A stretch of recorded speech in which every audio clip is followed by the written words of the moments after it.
Toph. Toph is the melee caster. That's right. But yes, Yeah. of course. Anyone that says otherwise is just wrong, and that's all right. I like Ong. My favorite white character. That was the joke the whole time, by the way. Yeah, thanks. All right. Appreciate it. Appreciate it. Thank you for letting me in. But I do love Top. Like, super sick.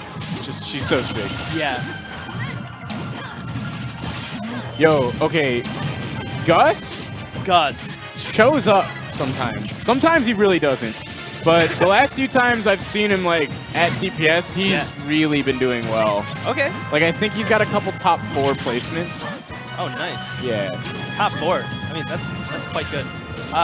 Gus played against. I've seen Gus play. One of the few players that I've seen play, because he played against my buddy who also plays Palutena, and they just did a ditto. And he just came up on top. Yeah, lots of nairs, lots of just space aerials. Lots of dittos just not very interesting in this game, and that's one of them.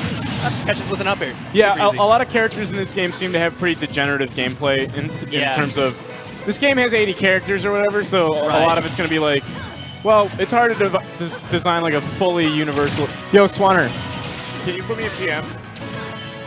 Yeah. Yeah.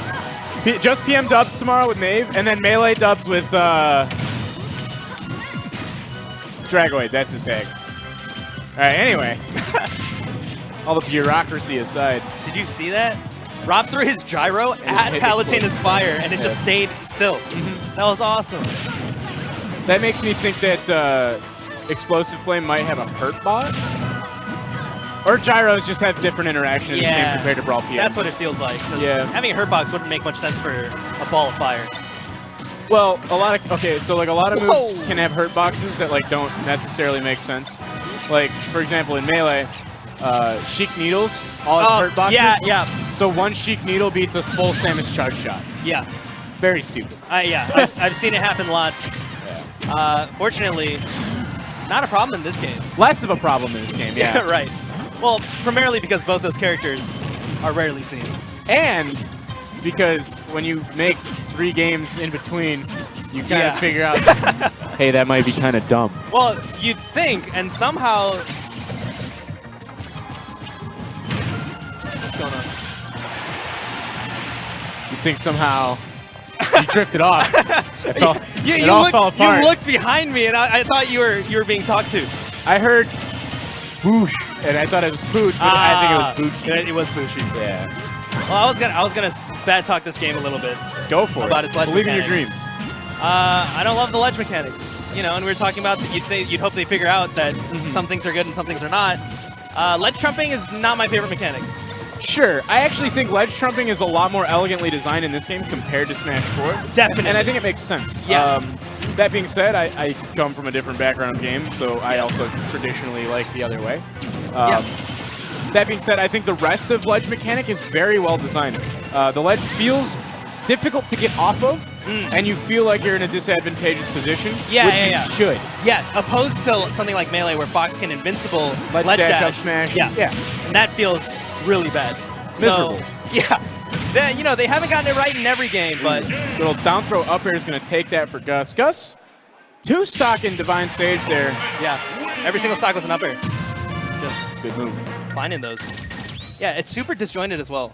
Just because it's her halo or something. I don't know. It's like the magic image. Yeah. Yeah. That's a super good move. Rob going to Final Destination. TheDivineSage. Do you know this player? No, I don't know anybody. Yeah. I really don't.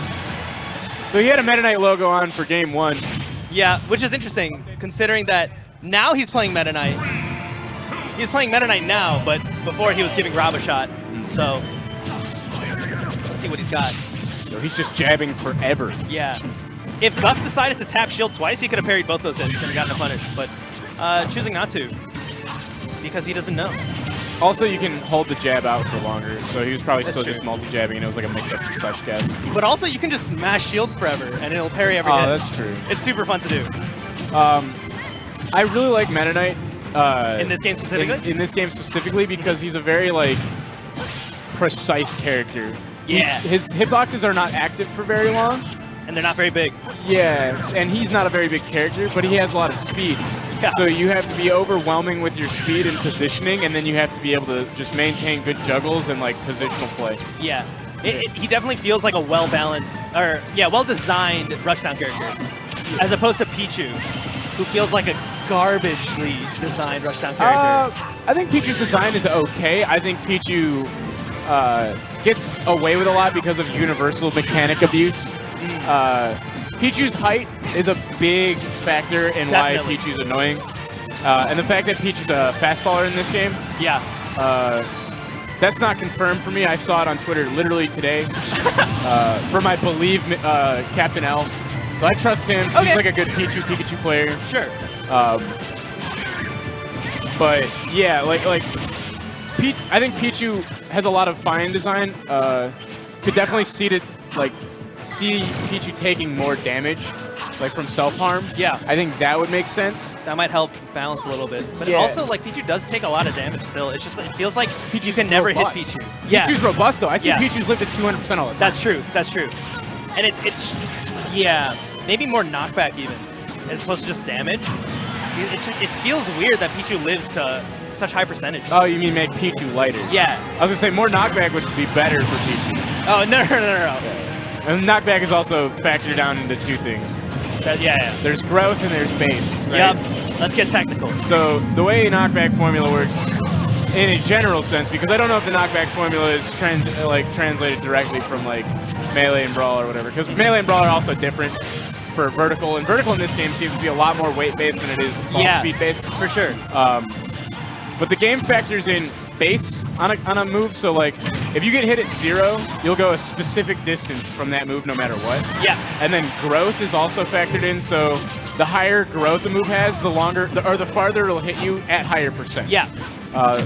So some moves are really weak base with a lot of growth, like a lot of sex kicks, like a lot of nairs and stuff. Yeah. They'll hit you and you'll go nowhere, and then they'll hit you for like a kill move at the end, like towards Right. high percent. Yeah, and then you have the opposite with like Fox Shine, which is fixed knockback. Yeah. It doesn't have any growth. Right. Or like Marth counter. Yeah. Marth counter has fixed knockback. Oh, and really? damage. I don't know if that's true in this game. In Melee. Traditionally, though, Marth counter does 7 damage and hits you at a very specific angle, and the reason it hits you at a specific angle in Melee is because it always triggers the invisible ceiling glitch.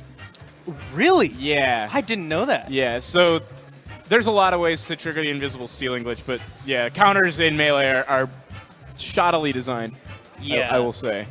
I mean, they have scarce usage, like when edge guarding a Fox that's firefoxing into the stage. Yeah. Or it's all right there. that's the main one. Or Yeah. coming off ledge with counter like a badass. Yeah, I know. You're impatient. What about it? So again, there's this window here. I don't want to point it out too much, but I'm just observing the lay of the land. yeah, a little hectic. A lot of homies. Yeah, shout outs to everyone that showed up To the premiere. Yep, the premiere Chicago Smash Weekly. Woo! That's us, baby. Tripoint Smash. Oh, baby. And think about it. We're on a Friday, right? Yeah. What an accessible day.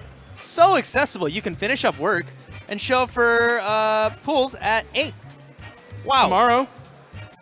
Well, Oh, pool. No, this is straight to bracket. It's a weekly. I thought you meant tomorrow. I was like, I don't think pools are at 8 a.m. But